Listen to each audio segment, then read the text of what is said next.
Hi, I'm Driti Shah, and this is my podcast, Have You Thought About? I'm a writer who loves to find out about what passions people are pursuing, especially if they're managing to blend them together in unusual ways. In each edition, I'm chatting with someone I find particularly interesting and who's managed to fit things together in their life or profession that you might not think of as an obvious match. Here I'm going to be speaking to Hamid Ibrahim, co-founder and chief executive of Kugali Media, an entertainment company focused on authentic African storytelling in innovative ways. Now, Hamid, you're on a rising trajectory and you've been involved with some pretty groundbreaking spaces, but for those who are new to Kugali Media, what is your mission with it? The mission is very simple. Right now, we can put it into one bracket. It's an acronym called EIQ, where E stands for growing the entire creative economy. I is innovation, just because we have to do something new. I don't think you can grow things without doing something new. And Q is for quality, which is high quality storytelling. The Q is usually one of the things where it's particular only when you look at it from a worldwide perspective.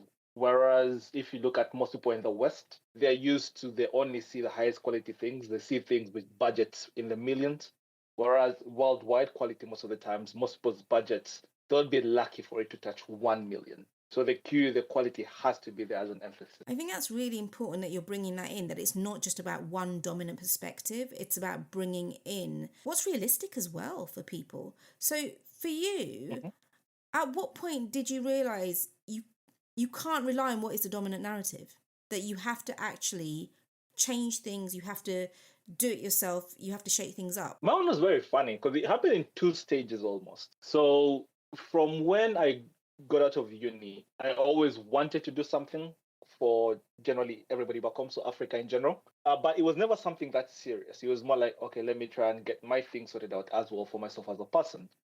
And after I worked on a few films I'd worked on at that point, I'd worked on Only Predator, Darkest Minds, and Dumbo. I'd not worked on Lion King yet at that point, actually. Around that time when I was working on Dumbo, an animation came from Nigeria. I'll not say the studio, just so you guys don't look down on it. But it was one of those animations that looked cool for where it was coming from. So it's almost like if your kid does a very nice drawing and you take it to an art critic with no context. So I showed it to my colleagues in that it looked cool, but I showed it to them with no context. And obviously, we are working on Dumbo at that time, about like work on Lion King. It's very groundbreaking stuff we're working on. They pick up on all the things that are wrong, which was all true. But I remember it feeling like little swords piercing my heart, every single thing they would pick up on. So it was like, oh, look at the lip sync, it's off. The cloth is stuck on the leg over there. It was all true things. I like using the child analogy because most people get it, right? If you have a kid and they do something that amazes you, and then you show it to somebody with no context, obviously, if they knew it was the kid who did it, they'll look at it differently. But because there's no context here, they just look at it as a piece by itself. And that got me thinking, I'm here working on the cutting edge of video entertainment, but some of our most exciting prospects coming out of the continent, they were justifiably somebody could make fun of them. And then to make it worse, they went to look at African VFX. And if you Google that, you don't quite get the glowing things. They're hilarious and viral for the wrong reasons. In other words, if you've ever seen African Spider Man, African Flash, Who Killed Captain Alex, they're all hilarious. They're very funny, but they're all funny for the wrong reason. Like they're so bad, they're funny, if that makes sense. They're so bad, they're good. And I remember it was one of the things where it really stuck with me and I couldn't really move away from it.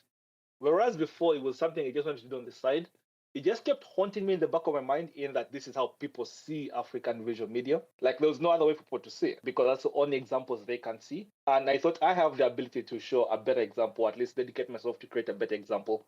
And that was the thing that pulled me toward that direction. It wasn't even a choice. I'm sure, for example, if I told you something right now and it really tugs your heartstrings, no matter how much you want to ignore it, it's always gonna be there. So I had to scratch the itch, and that's how Kugali kind of comes around. Focus in African storytelling, even beyond Kugali, comes around as well. But I'm going to just roll back a minute because you have been involved in some massive hits. And for some people, perhaps who are sort of new to the journey or figuring stuff out, I'm just going to give them some Mhm. context. So you've been involved in some pretty big things. Disney, you've got your own company. We're talking here about Kugali. You're Ugandan born. I read that, you're watching The Lion King way back in the day. You're quite young. So it's not the original Lion King. I just want to make that clear to people, but you Mhm. watched that as a kid and that really inspired you. So can I just we rolled back. I'm just going to fill in that missing context for people in terms of how you got from watching The Lion King, the old school original version to then working on the live action and, as you say, Dumbo and other Disney projects. And then we'll keep going into that important sense of driving that authentic storytelling and bringing in a new way of working when it comes across the African continent. So let's go back to you're watching Lion King and you're like, wow. And then you ended up working for Disney. How did we get to that point that then you can take those learnings to bring it back? It was a very bumpy road. It's one of the things where I think Steve Jobs said it, right? It never makes sense when you're going through it. It only makes sense when you look backward. So right now I can write a very neat story looking backwards from that point, and I can make a very compelling story where it feels almost magical. But if you're in the moment and you are me, like there was no possibility. If you sat down and asked me, is this possible? If you ask me, is doing this versus you becoming the president of the United States, right? Born in Uganda, remember. Both of those things were in the same level of possibility. It was just so far away because I knew nobody. I didn't know where it worked. I didn't even know where the Disney office was. I never knew about Burbank existing. I knew Los Angeles, but not because of film animation. I never thought Hollywood was LA at that time when I was younger. You don't think of that stuff. I just knew Hollywood as a movie place. LA is West Coast, East Coast when it comes to rock battles and stuff like that. Crips, and that's what I knew. It was a very, very different world. And the inspiration that caught me in the original Lion King, I remember because it was the first time I heard Swahili in an animation. And I remember it caught my attention. And I remember I just liked that fact. I didn't even, because I was too young at that time. I was maybe 8, 9. You get the emotional bits of the animation, but you don't really follow the story. And I remember for a while, actually, I was always scared to watch the animation again for about a good period of time when I got to my senses, if I'm to say that. Because I was like, what if it's not as good and it ruins it for me? So, because in my mind, I just knew the emotional bits, Hakuna Matata, and then it's Swahili going through the whole thing. That's the only thing I knew in my, like, it was just emotional bit. And then I rewatched it and it was an amazing animation. It was an amazing film. It's almost like, again, lucky. And then in terms of me, myself, I was one of, just coming from a background, I'm sure a lot of people in developing worlds go through this, even other cultures, where if you're one of the smartest kids, nobody expects you to do anything in the arts. I was good at math, physics, biology. Nobody's thinking this is the guy doing art. Now, obviously, I was good at art as well when I would draw and so on. My first idol was Da Vinci. So I could draw, and I always try to balance art and science. Funny enough, again, lucky thing for you to end up with an idol like Da Vinci. That way, even if you're pushing into the sciences stuff, you don't neglect the art. Or when you're pushing into art, you don't neglect the science. It allowed me to create that balance. Now, looking obviously backwards, lines are very well, but in the moment, it was lucky. Because the way I knew about Da Vinci was through a television advert that showed the Mona Lisa. Now, if I didn't see that advert, maybe I've got full on art or full on science and I'm not the same as I am right now. So the journey kind of continues from that point. I grow up, obviously, in Uganda with my skills. I'm not thinking I'm going to go into the arts. The closest thing I think about is architecture, just because it has that balance of art and science. But when I moved to the UK in 2011, and I realized that it came closer, if that makes sense. Like working in those things is a bit closer because this is a country it happens in. It's a continent it happens in. Then when I went on college, I remember seeing an animation and game design course. It sounds funny, but that was the first time I realized you can actually do it. Like it's actually a career path. Before it was just like something that appeared. It's almost like when you go to buy painkillers, you don't think about the person who made them. You just go buy them, they do their job, right? If somebody told you, oh, you could make painkillers, you'd be like, what? Like it would be a bit of a novel concept for most people. So it was always the same thing for animation and game design for me. So I see that. And again, luckily, I just saw that table. What if I didn't see that table? Every time I go back at it, it's almost like a lucky guardian angel, just taking me through the steps. So it's a very weird journey where it was very bumpy, but I almost seem to always bump into the direction that led me here. I mean, yeah, you're definitely good at telling a story. So it must have taken some time, as you say, to get to that slightly more linear narrative. But were you ever worried that this not quite traditional career path, not quite traditional way of operating might not work out? In different stages, I always had my backup plans. So, for example, when I came to the UK, going down that route, doing the course, in my mind, I was like, again, no shade, but if you're coming from Uganda, you come to the UK, just going to college, I knew I could outwork everybody. Mainly because, just for context, when I go to the college, they start early, and their early start was 9 a.m. I come from Uganda. Our early start is 6 a.m. You're like, I've got those 3 hours. You see what I mean, right? It's like, in the mind, you're like, how are these people supposed to compete with me? Like, it's almost like I've gone through a whole boot camp and then I'm coming here in a stratagem or something like that in terms of just general coming that. And then I always thought I had a way out because of it. So I was like, okay, if this doesn't work out, I could always solve something out. Obviously, the deeper you go, the more the way out's kind of close, like the doors close for that, right? So when I was doing it, I remember one of my backup way outs was because I could do very good portraiture. My last resort was like, okay, if everything fails, I'll go on the streets of London. I had a whole plan with a pencil and a paper where I can dig myself out of homeless. So I had that in the back of my mind as a plan. Obviously, I graduate uni. Now I have a much more advanced plan. Obviously, I've worked in the biggest films ever at that point, right? Like I've graduated, I worked on a few big films. I think when I quit the job, MPC, where I worked on Dumbo, Lion King, Predator, etc. When I quit that job, after I updated my LinkedIn, for the next year and a half, every single month, I had at least 2 or 3 job offers. So there's a sense of comfort I would have that most people would not have because of that. Because I was a technical artist. So I had both the technical side, I was coding, muscle simulation, but I was very good at the art side, which is very rare. And I tend to tell people this: the skills you have, try and find a complement to them to where you can add them to a certain environment where the value drastically improves. So if you're a very, very good writer and you're only in a room of writers, your value is not quite as high. But if you're a very, very good writer and you're in a room of executives where they need a story out, your value is extremely high. Yeah, no, I was going to say this is very valuable advice, to be honest. And I know that you do a lot of mentoring and you give back to communities. And for you, is that also something that's quite important that as you're having these learnings, that you're able to share them? Yes, yes. And there are very many lessons along the way, but I don't want people to make the same mistakes I did. And the goal is still the goal, right? As I mentioned with Kugali or even myself personally, is the creative industry has to move. It's changing. And if you don't make it change the direction you want it to happen, the people who are doing it the way you think is wrong are going to make that change. So I would want as many people who are there for the good reason, which tend to be most of the time the artists or the people coming with a very open heart. I want them to be the ones who to detect the change of the world. But what I noticed is the most amazing artists, the reason they complain they're getting instructions from people who don't know what they're doing is because they never had the confidence to be in those positions. Now, somebody who had the confidence that did not have the skill is in those positions and telling them what to do. So that's where the mentorship program actually came from. It was more like you have all the skills, but you're getting beat by these people who are definitely worse than you just because they moved forward and you didn't, right? And most people, again, from the creative field, most people are not quite taught that side of the world.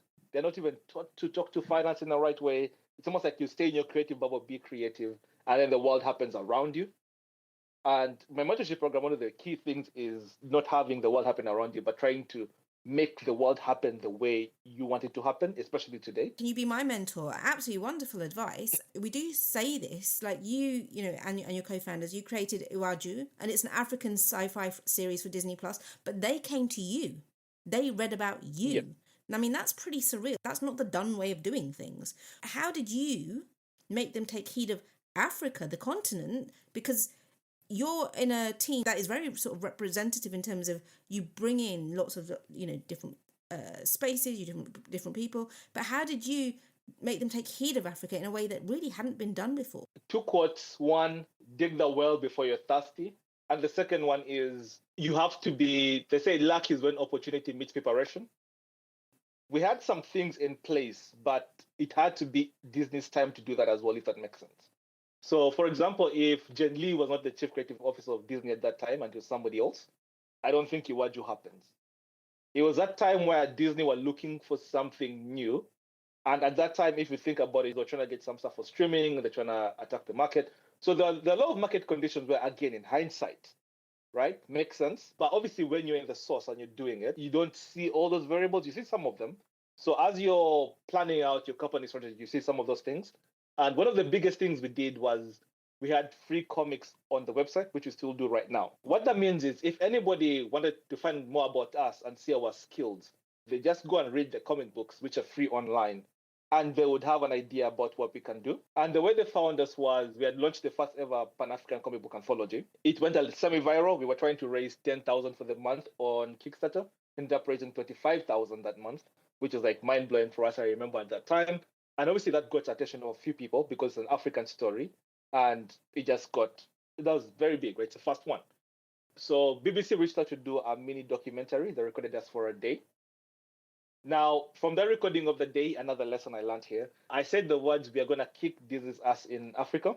Now, funny enough, when I said those words, I remember those are the only words that stuck in my mind where I was like, I said that a bit too harshly. I'm sure they're not going to put it in the documentary. Like, I was so sure about it. And that was the heading of the documentary, which taught me something, right? It's that thing of, if something has that impact, has that punch, a lot of times you try to remove the edge of it, but sometimes that is what is needed to cut through all the noise. Because if we did not have that line in there, I don't know if Jen Lee sees it. Because when she sees it, she watches it, she goes to our website, she reads some of the books, she likes what she sees on the website, so she knows we are competent. She can see we have ambition, right? That's one thing we've always had. And maybe another learning point for people. If your dreams are simple and boring, it's very hard to cultivate people to join you on the journey. But if you have really big dreams, really ambitious dreams, it makes it exciting, and then people can see you progressing through it. It's very exciting. That's an underdog story. If you're an underdog playing in a championship nobody cares about, but you're an underdog playing against Barcelona and you go 1-0 up, like, people get excited for that. People want to see something special. That's a chance for people to see something special. So that's another notch over there, right? And as a company, we've always been ambitious, just because I've always been in the thought of, there's no way in the entire continent of Africa, you ask people to name 4 or 5 African stories and they can barely name 2. An entire continent. That's just crazy to me, right? That's where my ambition comes from. There's a lot of passion there. And also, I know what I can do. And we proved it with ourselves, with Iwaju, with what we did, right? It got 3 Emmy nominations, an NAACP nomination, and all that stuff, right? So, and with the first one. And it kind of justifies the feelings we had. Back to Iwaju. So they find that out. Jenny speaks over there. They reach out to us just to talk. They don't reach out with a project in mind or anything, just reach out just to talk, which also allows us to be the first time. It creates another first, right? Because they reach out to us to talk. We said we'll pitch them a few stories. We pitched them 3 stories. They went with Iwaju not because it was the best story. All the stories were great, according to them. I had my 2 favorites. Iwaju was one of them. Iwaju was picked mainly because it was the most compact and could fit in a smaller platform. So it was meant to be 5 minutes, 5-minute episodes. It ended up being obviously 20, 25-ish minutes episodes, 6 of them. And because it grew, right? And because of that, ended up being the first time in Disney's 100-year history to collaborate with any other outside studio. And what you can see, this is on top of the Iwaju logo, there's Kugali's name and Disney's name. That doesn't happen with anybody else. Everybody else's name who is up there, they own them, right? So it's Kugali's name and Disney's name. So you can see that from that perspective. It also happened to also be the first time they made a long form series as Disney animation. It was the first one they made ever. So it was a unique position in a unique time. And I tend to tell people, the things that make you grow exponentially are not going to be normal. And if you're prepared and those things come up, a lot of people fold. Like, many people would have folded, right? When Disney reached out and so on, they would have folded to try and get the easiest thing. Obviously, it guarantees it, right? But if you go a bit riskier, obviously high risk, high reward, but obviously high risk also damage, right? But if you have nothing to lose, for example, if you're starting off as a company, we're quite young then, right? We're just starting off, like, what's the worst we're going to lose, right? Like, we lose this, we're still growing as a company, we know our talent. If you're starting off, that's the advantage you have. You can really shoot for the big things and you actually push for it with a lot of effort. So that's how it all happened, at least from my perspective. I've had Jenny's story of this, it's very hilarious. I've had Ziki's story of this, very funny. Because it's the same story, but it's almost like Harry Potter. I don't know if you see when they show the 2 different perspectives, but it's the same thing happening, but in 2 different worlds almost. But it seems optimistic. Like, bearing in mind, we're in a state of the world where, a lot of things are very miserable, it's very depressing, and even like people that are switching off spaces, but you're creating optimism, you're creating cut-throughs, pathways. On one hand, that can be quite a lot to deal with. So how do you sort of maintain momentum and stability especially in the creative field? As you and I both know, it's not a very stable space to be in at all. I don't think you can be, unless you're like a large company with a big person on your back. I don't think you can be stable. You just have to be comfortable in the unstableness of it and be patient but aggressive at the same time. It's almost a game of balancing opposite extremes, if I'm to be honest. Especially from a leadership position, right? From a creative position, it's a lot more straightforward. But obviously, you can create all of it and it doesn't go anywhere, right? But from a leadership perspective, you're just balancing 2 extremes on either side. So you're trying to be patient and aggressive. You're trying to be caring to make sure that all people are look after, but you have to get them moving as well. You have to be like, hey, now this is too much. It's always that it's a balancing act where you can't really give a good answer because it's all contextual to the people around you, to the exact moment you're in right now. For example, I'll just give one right now. Like Warner Brothers is looking to sell, right? Which is a crazy thing. We didn't think about that, right? There's no way your strategy, if you're planning to talk to Warner Brothers, doesn't change because of that, right? But you learn to adapt and move with that. And it's almost like keeping an eye on a very special focus on two things. The first things is something that never changes, which is people are always going to want a really good story. So you make sure you're still creating really good story. That's never going to change. Whatever happens, people are going to want that, right? So focus on that, make sure you lock that in. The next one is you can't control everything. Just make sure you focus on your next best move. That's pretty much it. Nothing else matters. You've answered my next question, which was like from Hollywood films, AI, augmented reality, your journey mixes all these tools, these mediums. How do you decide what tech or approach serves you best? So I was literally thinking about that. And now you're like, it's the story. It's always the story, right? There's a key thing of what you're making. And I try to have as many tools as possible. Okay, it's not an advantage and disadvantage. The advantage is, the classic thing, if your only tool is a hammer, every problem looks like a nail. But if you have a variety of tools, you can know what tools to use where appropriately, and you tend to get slightly better results, right? So expanding that horizon, even what I'm trying to do with mentees right now. And if you expand them from different angles, so if you go financial angle, then you have creative angle, then you have technological angle, and you make sure you balance all of those, that's really the best result, right?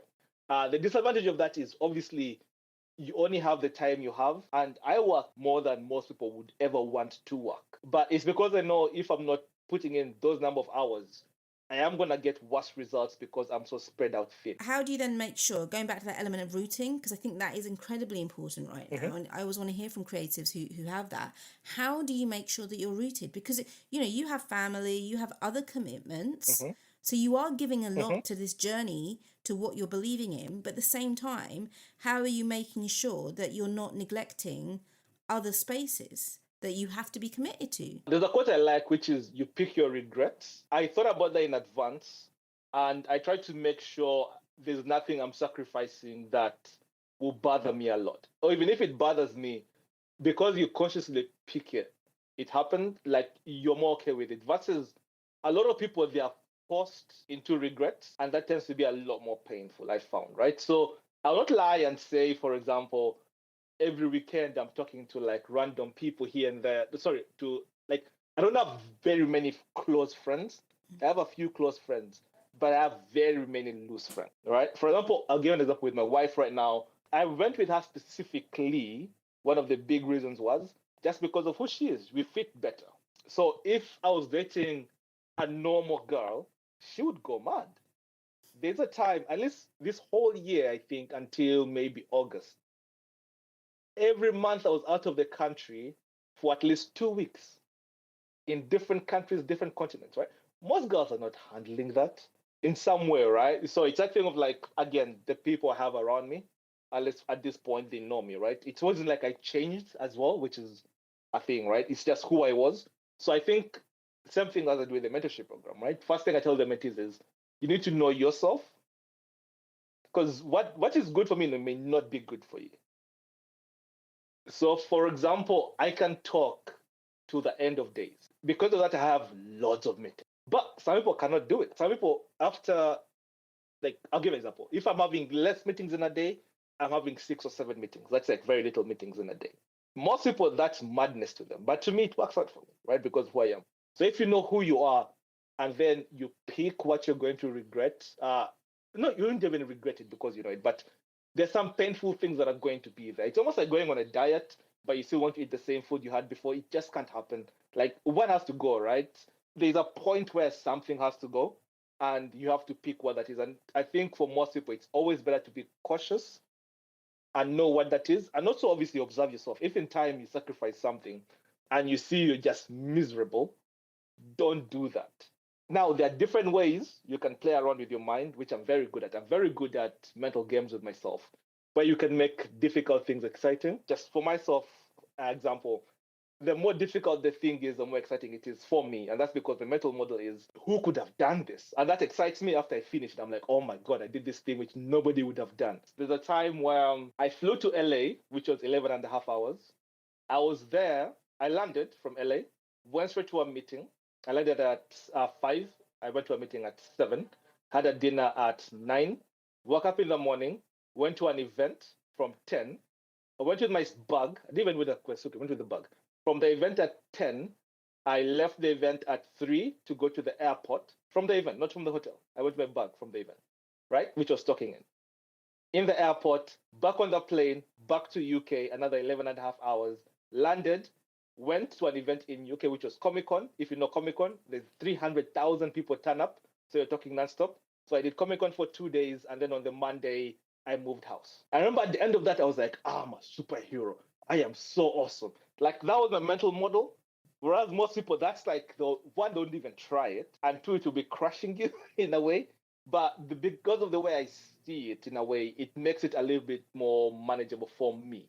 So you can also use tricks like that on yourself if they work on yourself, right? Again, you have to know yourself. For me, that story till today excites me. Most people, that's like a horror story they tell their friends. To me, that's an exciting story. I'm like, oh my God, look what I managed to achieve. Hamid, when did you sleep? When did you I have had a a nap? Fitbit. Watch it. I had a Fitbit on my hand to make sure I slept in the exact same times. So even today, like right now, I was telling people all the stuff I'm handling and doing right now, and they're like, when do you rest? I'm like, I rest. It's there. I know it's difficult. I know it's a lot of things, but I'm handling all of them. Again, I'll emphasize here before somebody breaks themselves, right? Think of it like I use the gym as a perfect analogy. Right now in the gym, before the year ends, I want to bench press 140 kilograms. I'm at 137 kilograms, right? Which is super heavy. Like it looks I'm at that point in the gym when I'm bench pressing that much. People turn around to look and they're like, oh damn. But most people, you don't start there. You probably start with a bar which is like 20 kilograms. Now, if somebody who is benching 20 kilograms, right, to bench even 120 kilograms, they are done. They're going to mess themselves up. So that's the same thing with a mental model and how you handle your head.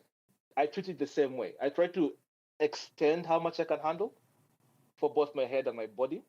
And the more I extend that, the more it's almost like life becomes easier because some difficult things I really don't feel as daunting, if I'm being honest. Like, it's not because a lot of people are like, when something happens, a lot of pressure, and like, you handle pressure really well. I'm like, it's just because it's not even that pressure. I put myself in worse situation. Again, something like the gym, like training for a sports match. If you've trained a million times before, it doesn't feel as bad. You feel a bit more comfortable in it. And the things which would be crazy for most people who, or that were crazy for you like a year ago, like right now, they feel normal. And that was Hamid Ibrahim, co-founder and chief executive of Kugali Media. Do you have an interdisciplinary life? Because I'd love to hear from you. Thank you for listening to this podcast that goes with my newsletter, which is also called Have You Thought About and can be found via www.druthishah.com. Please join me next time for a fun conversation with another guest who likes to mix up lots of things in their life. And thank you so much to Rian Shah for the music.